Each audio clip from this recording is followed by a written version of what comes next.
ভাৰতৰ তিনিগৰাকী বিখ্যাত মুছলমান মহিলা পাইলট। নম্বৰ 1 তৈবা আফৰোজ। পিতৃৰ ৰেচনৰ দোকান চলাই কন্যাক বনালে পাইলট। তৈবা আফৰোজৰ ঘৰ বিহাৰত। মতিউল হক আৰু শামছুন্নেছাৰ কন্যা এইগৰাকী তৈবা আফৰোজ। এদিন তাই কৈছিল, এই মুছলমান ছোৱালীজনীক চাওক, তাই উৰাজাহাজ উৰুৱাব পাৰে। হাজাৰ হাজাৰ মুছলমান ছোৱালীৰ বাবে তাই অনুপ্ৰেৰণা। সৰুৰে পৰাই ইচ্ছা আছিল পাইলট হোৱাৰ, আৰু তৈবা আফৰোজ অৱশেষত পাইলট হ'ল। নম্বৰ 2 সৈয়দা সালৱা ফাতিমা। এইগৰাকী সৈয়দা সালৱা ফাতিমা পৰিচিত হিজাবী পাইলট হিচাপে। সদায় হিজাব পৰিধান কৰে এইগৰাকী পাইলটে।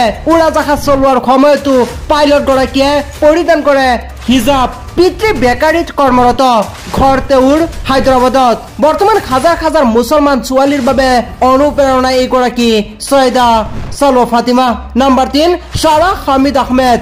কৰ্ণাটকৰ এইগৰাকী মুছলমান পাইলট। 2015 চনৰ পৰাই স্পাইচ জেটত কৰ্মৰত পাইলট হিচাপে তেওঁ কৰ্ণাটকৰ প্ৰথমগৰাকী মুছলমান মহিলা পাইলট।